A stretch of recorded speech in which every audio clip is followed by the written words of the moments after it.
Cina yang sekarang ini, komunisnya ini, dia hanya membiayai cukong-cukong yang ada di Indonesia, orang-orang kaya di Indonesia, untuk semakin menguasai Indonesia. Oligarki. Oligarki. Oh, dia nggak pernah bersekutu dengan koperasi. Misalkan, kalau dia bersekutu sama koperasi, kita senang juga dong. Wah, misalkan membangkitkan rakyat yang luas gitu loh. UMKM dan lain, nggak ada. Cina ini nggak peduli, rakyat Indonesia mati nggak peduli. Dan karena dia ini di seluruh dunia, dia memang terkenal dengan debt trap, memperangkap orang dengan utang. Itu ya, Cina. Makanya di Afrika tuh dia kuasain semua, Somalia, apa di Bangladesh juga, di India apa segala itu dia kuasain gitu. Itu politik ekonomi Cina. Ekonomi Cina.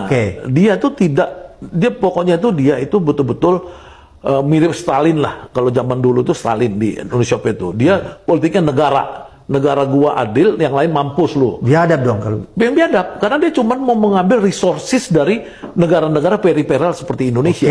Makanya itu yang kedua. Tadi kan ideologi. Yang kedua, dia tidak mungkin mensejahterakan rakyat Indonesia. Cina ini, ya, dia hanya memberi bantuan-bantuan itu untuk tangan sayap-sayap dia aja. Ya, misalkan dia kelebihan semen di sana, kelebihan semen dia lempar ke Indonesia.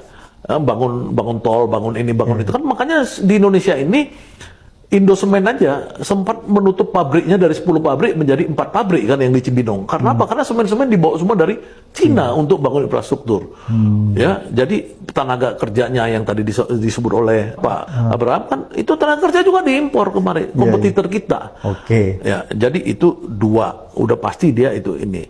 Ketiga, kalau Cina ini makin kuasa di sini, dia pasti anti demokrasi dan HAM. Itu pasti ya? Pasti pemimpinnya itu, siapapun pemimpin yang dia berkolaborasi dengan Cina, pasti nangkapin orang-orang kayak saya. Saya pasti sering masuk penjara. Seperti Bu Saganda kan sudah rasakan baru-baru? Udah rasakan.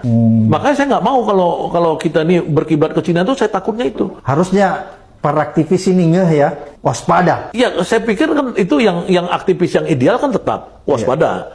Yang pragmatis ya silakan bersekutu dengan itu kan kita nggak tahu. Tapi kalau saya kan ditanya saya misalkan, ya saya tahu bahwa ini demokrasi akan mati. Sekarangnya udah mati, apalagi kalau berlanjut nih.